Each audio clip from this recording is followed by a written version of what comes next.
Hello dear students. सो आज हम लोग यहाँ पर एक बहुत इंपॉर्टेंट इशू के ऊपर डिस्कशन कर रहे हैं और वो है कि बीते कुछ महीने के अंदर specifically in the month of मई 2025 Indian currency rupee constantly weak होती जा रही है in comparison to the dollar. और उसके पीछे के क्या प्रोमिनेंट फैक्टर्स रहे हैं उसके बारे में आज हम लोग यहाँ पे डिस्कस करने वाले हैं। So it is going to be very important. इस सेशन में आपको बहुत कुछ जानने को मिलने वाला है, तो stay tune for it. And उसी के साथ साथ आपके लिए बहुत इंपॉर्टेंट, बहुत असेंशियल अनाउंसमेंट भी है, और वो अनाउंसमेंट है कि अगर आप यूपीएससी 2026 या 2026 या 2027 के एस्पिरेंट हैं, so we are starting with our new batch that is prelims to interview batch, that is P2I batch, जो हम अपने 2 जून 2025 से स्टार्ट कर चुके हैं आज के दिन से। Still you are not late. आज पहला सेशन हुआ है इस P2I बैच का। आप इस बैच को ज्वाइन कर सकते हैं। इस बैच में आपको कंप्लीट हर एक स्टूडेंट को फ्री मेंटरशिप प्रोग्राम जो है वो प्रोवाइड करवाया जाएगा। स्टडी मटेरियल, प्रैक्टिस टेस्ट जो है वो साथ में प्रोवाइड करवाए जाएंगे। 18 मंथ्स की कंप्लीट वैलिडिटी है आपके इस कोर्स की, जिसमें प्रीलिम्स, मेंस, इंटरव्यू तक का कंप्लीट प्रिपरेशन आपको करवाया जाएगा। क्लासेस दोनों ही ऑफलाइन एंड ऑनलाइन मोड दोनों में ही अवेलेबल है। सो आप इस बैच को डेफिनेटली ज्वाइन कर सकते हैं। Do not miss this opportunity. There are limited seats which are been available, still we are left with few seats, so आप उसमें डेफिनेटली एनरोल कर सकते हैं। You can even follow me on my Instagram page Kriti analysis, जहाँ से आपको regularly batch के regarding और आपके कोर्स के रिगार्डिंग इन्फॉर्मेशन मिलती रहेगी, जहाँ पर हम इंटरेस्टिंग टॉपिक्स के ऊपर डिस्कशन करते हैं और आप बहुत कुछ यहाँ से सीख पाएंगे। तो चलिए ज़रा अपने आज के इस टॉपिक के ऊपर बढ़ते हैं, समझते हैं कि इशू क्या है। सो यहाँ पर रिसेंटली हेडलाइंस आ रही हैं that rupee is becoming Asia's worst performing currency. ऐसा क्या हुआ है पिछले इस कुछ दिनों के अंदर, मई के मंथ के अंदर, कि एशिया की सबसे वर्स्ट करेंसी के अंदर रुपी का नाम आया। बहरहाल बहुत ज़्यादा कोई वीक नहीं हुई है ये करेंसी, बट स्टिल पहले के कंपैरिजन में जो परफॉर्मिंग है, जो कंपैरेटिव हम लोग देखें तो वहाँ पर हमें देखने को मिल रहा है कि इंडियन करेंसी थोड़ी वीक हो गई है। सो मई 2025 में अगर हम लोग बात करें, इंडियन करेंसी रुपी जो है वो एशिया का वर्स्ट परफॉर्मिंग करेंसी माना गया है, क्योंकि इसका डिक्लाइन कुछ 1% के आसपास हुआ है in comparison to the hard currency that is US dollar. So ये कुछ 85.5775 पर डॉलर के आसपास पहुंच चुका है। ये जो डेप्रिसिएशन है उसके पीछे के बहुत सारे फैक्टर्स हैं। ग्लोबल फैक्टर्स हैं, डोमेस्टिक फैक्टर्स हैं, इन्वेस्टर्स का ट्रस्ट है जो इंडिया से शिफ्ट होकर दोबारा यूएस की तरफ या दूसरी कंट्रीज़ की तरफ दिख रहा है हमारे को। ये कारण है जिसकी वजह से यहाँ पर हमें दिख रहा है कि क्यों करेंसी जो है वो वीक हुई। अगर आप यहाँ पे भी देखेंगे, सो ये जो एशियन करेंसीज हैं, Taiwanese dollar, Korean won, Indonesia रुपया, Thai, Malaysian ringgit, Singapore dollar, इन सब के कंपैरिजन में इंडियन रुपी जो है वो 1.27 के आसपास रहा है। इसीलिए कहा जा रहा है कि यहाँ पर ये करेंसी एशियन कॉन्टिनेंट में वीकली परफॉर्म कर रही है। अब देखिए, हमेशा क्या होता है कि इंडियन करेंसी का जो कंपैरिजन है वो डॉलर के साथ किया जाता है। साथ ही साथ हम क्योंकि लार्जेस्ट इंपोर्टिंग कंट्री भी हैं कुछ पर्टिकुलर आइटम्स को लेकर, और वो इंपोर्ट्स हमारे लिए कॉस्टली हो जाते हैं। तो यहाँ पर अगर आप ग्राफ देखेंगे रुपी का, तो देखिए आपको एक ग्राफ देखने को मिलेगा। दिस इज मई 22 से लेकर मई 29 के बीच में सबसे पहले 85.95 के आसपास ये करेंसी रही, फिर थोड़ा सा इसमें 50 पैसा के आसपास का हमें ये स्ट्रॉन्ग होती हुई दिखाई दी, फिर 35 पैसा और स्ट्रॉन्ग होती दिखाई गई। Then there was a decline that 0.40 85.40 पे आ गई, 85.38 पे आई है, एंड देन अभी जो रिसेंट हमारे पास डेटा 85.48 के आसपास ये करेंसी जो है वो दिख रही है। That is it is in comparison कुछ वीक रही है। 1.27% के आसपास ये डॉलर के कंपैरिजन में पिछले मई के मंथ में वीक हो गई है। लेकिन इसके पीछे का कारण सिर्फ एक नहीं है, देयर आर मल्टीपल फैक्टर्स। आप जानते हैं कि यूएस में डोनाल्ड ट्रंप के आने के साथ ही मल्टीपल टैरिफ पॉलिसीज़ को इम्पोज किया गया था, जिन पॉलिसीज़ की वजह से यूएस में बैठा हुआ इन्वेस्टर कहीं ना कहीं अपना इंटरेस्ट जो था वो यूएस में भी लूज कर रहा था। कुछ कंपनीज को फ़ायदा था उस टैरिफ से और कुछ कंपनीज को नुकसान भी था, क्योंकि यूएस और चाइना के बीच में रिलेशंस जो थे वो ट्रबल में थे, और यूएस ने बहुत सारी कंट्रीज़ के ऊपर ये क्लेम कर दिया था कि भाई हम हर कंट्री के ऊपर हर डिफरेंट काइंड ऑफ पैरामीटर या टैरिफ को इम्पोज करेंगे। तो यूएस के कोर्ट ने भी इस समय ब्लॉक कर दिया है most of the Trump's tariff proposals को, जिसकी वजह से एक सिग्निफिकेंट फैक्टर है कि यूएस का डॉलर स्ट्रॉन्ग होता जा रहा है। रीज़न क्योंकि यहाँ पर कोर्ट ने इसको बैन कर दिया है, कोर्ट ने उसको रिस्ट्रिक्ट कर दिया, और अब जो फॉरेन इन्वेस्टर है वो कोर्ट के इस डिसीजन के बाद यूएस की इकोनॉमी में दोबारा से अपना ट्रस्ट शो कर रहा है। तो वहाँ पे इन्वेस्टर का कॉन्फिडेंस दोबारा से हमें यूएस में दिखना शुरू हो गया है।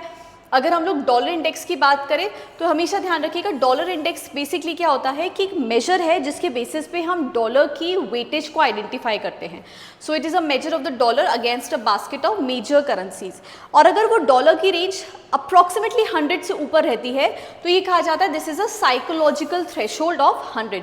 मतलब ये कहा जा रहा है कि अगर ये ब्रैकेट 100 के बार से ऊपर ही है तो इसका मतलब है कि कहीं ना कहीं इन्वेस्टर का ट्रस्ट है डॉलर के ऊपर, और साथ ही साथ यूएस की इकोनॉमी कहीं ना कहीं डिक्लाइन होती हुई दिखाई नहीं दे रही। और यूएस के कोर्ट ने अगर कह दिया है तो अब दोबारा से वहाँ पे लोगों का इंटरेस्ट जो है वो जागरूक हो रहा है, दोबारा से लोगों को लग रहा है कि यूएस डॉलर किसी भी स्थिति में वीक नहीं होने वाला।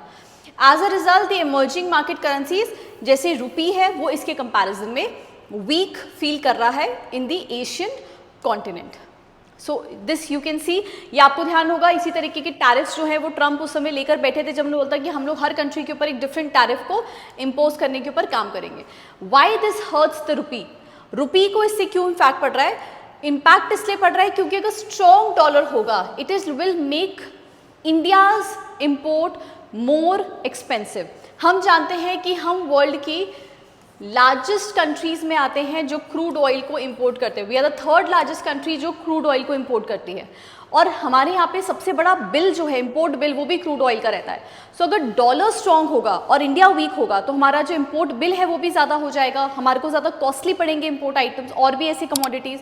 साथ ही साथ फॉरेन इन्वेस्टर का ट्रस्ट जो है वो इंडियन करेंसी से, क्योंकि इंडियन करेंसी वीक हो रहा है तो उसका इंटरेस्ट ज़्यादा किसकी तरफ बढ़ना शुरू होगा? यूएस की तरफ, या फिर उन करेंसीज की तरफ जो ज़्यादा स्ट्रॉन्ग है in comparison to the Indian rupee. तो साथ में अगर आप देखेंगे यहाँ पे, अब एक फैक्टर तो ये रहा कि ग्लोबल फैक्टर है, दूसरा है रिजर्व बैंक ऑफ इंडिया का फॉरेक्स स्ट्रैटेजी। आरबीआई ने भी यहाँ पर इंटरवेंशन किया है कि यहाँ पर कहीं पर आरबीआई अपने पास रिजर्व्स को एक्यूमुलेट करता है। कैसे एक्यूमुलेट करता है? वो एक्टिवली परचेज करता है डॉलर को to rebuild the foreign exchange reserves, और उसके कंपैरिजन में रुपी जो है वो फ्लोट होता है, जिसकी वजह से डॉलर तो रिजर्व्स में आ जाते हैं और रुपी फ्लोट होता है। अगर आप इसका एक एग्जांपल देखें तो जुलाई 2023 के अंदर इंडिया के सबसे हाईएस्ट फॉरेक्स रिजर्व्स रहे हैं, दैट इज 704.7 बिलियन डॉलर्स।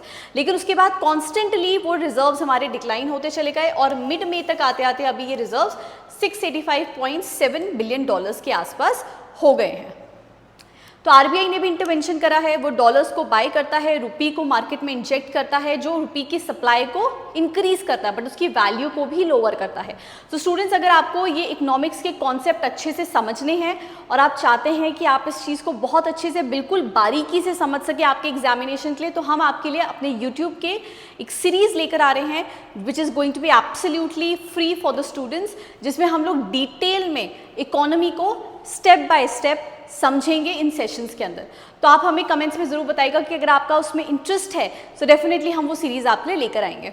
तो यहाँ पर भी आपको इस बात को समझना है कि डॉलर जो है वो आरबीआई परचेज करता है, और आरबीआई जब उसे परचेज करता है, मनी इंडियन रुपी को इन्फ्यूज़ करता है, तो वहाँ पर उसकी वैल्यू भी लोअर होती जाती है। Although this help boost the India's forex question for emergency, but कहीं ना कहीं अपनी करेंसी कहीं ना कहीं अप्रिशिएट होती ज़रूर है, लेकिन उस लेवल पे अप्रिशिएट नहीं हो पाती जितना स्ट्रॉन्ग वो डॉलर के कंपैरिजन में रह सकती है। तो उसका इम्पैक्ट सिवियरली इंडियन करेंसी को या डोमेस्टिक करेंसी को देखना पड़ता है।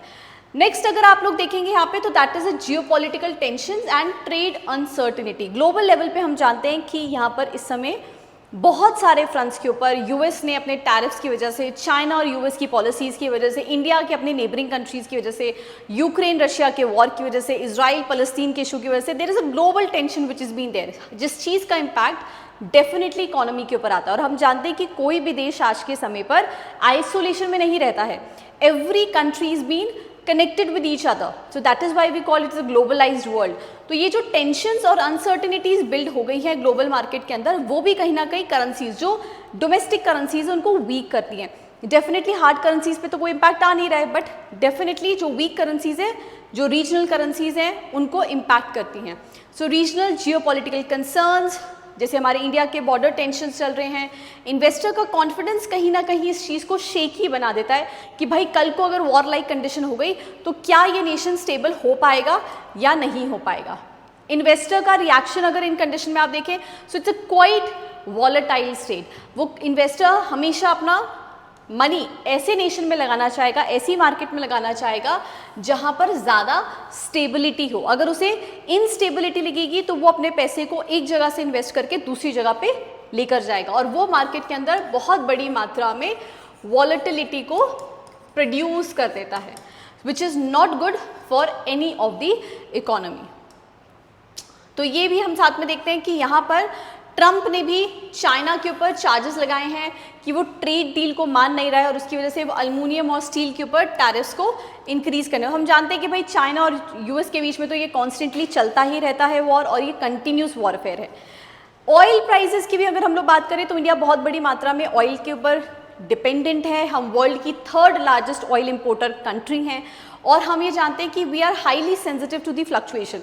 अगर डॉलर के प्राइसेस बढ़ेंगे, अगर इंडियन करेंसी वीक होगा, डेप्रिशिएट होगा, तो डेफिनेटली इंडिया के इंपोर्ट बिल्स बढ़ जाएंगे, उसका इम्पैक्ट इंडिया के इंपोर्ट बिल्स पे आएगा और वो हमारे बैलेंस ऑफ पेमेंट क्राइसिस को और डीपन अप कर सकता है। सो ऑयल अफेक्ट करता है यूएस डॉलर से और एडिशनल प्रेशर जो है वो यूपी के ऊपर बिल्ड करता है। इसके अलावा domestic politics and the fiscal uncertainty. So investors जो मई के मंथ में फिस्कल पोजीशन को देख रहे हैं, डोमेस्टिक पॉलिटिक्स को मॉनिटर कर रहे हैं, उनके लिए भी कहीं ना कहीं सिचुएशन, क्योंकि बॉर्डर रीजन्स पे अभी टर्मोइल की कंडीशन बनी हुई है, बॉर्डर रीजन्स अभी बिल्कुल पाकिस्तान के साथ सेफ हैवन नहीं है, तो वहाँ पर भी कंसर्न्स हाई हैं जिसकी वजह से करेंसी वीक होता जा रहा है। रुपी का एक कांस्टेंट फॉल हमें देखने को मिला है जिसके मल्टीपल फैक्टर्स रहे हैं। सबसे पहले स्ट्रॉन्ग डॉलर का कन्वर्जेंस होना, आरबीआई की अपनी खुद की फॉरेक्स रिजर्व्स की स्ट्रैटेजी जिसमें उसने डॉलर को परचेज किया है, इंडियन रुपी को इन्फ्यूज़ किया है, ऑयल प्राइसेस का बढ़ना जिससे हमारे इंपोर्ट बिल्स जो हैं वो बढ़ रहे हैं, जियोपॉलिटिकल एंड ट्रेड अनसर्टिनिटीज़ का आना, क्योंकि यहाँ पर जब नेशंस के बीच में अनसर्टिनिटी होगी, बॉर्डर्स फ्रेजाइल होंगे तो डेफिनेटली इन्वेस्टर का ट्रस्ट नहीं बैठेगा। End of the month importer का demand and weakening of the foreign capital inflows, ये सारे फैक्टर्स कंट्रीब्यूट करते हैं इंडियन रुपी को वीक बनाने में। बहरहाल इंडियन रुपी कोई पिछले एक महीने में सिर्फ 1.27 के आसपास ही वीक हुई है, but it is a significant number in the global scenario. So it's a perfect storm made the rupees Asia's weakest currency in the May 2025, a rare but telling a signal of how interconnected the domestic and the global factors can be in a currency market। तो किस तरीके से पूरा का पूरा world globalised है, किस तरीके से एक देश पे कोई इम्पैक्ट आता है तो उसका रेपरकशन बाकी सभी देशों को भुगतना पड़ता है, वो हम लोग इस चीज़ से देख सकते हैं।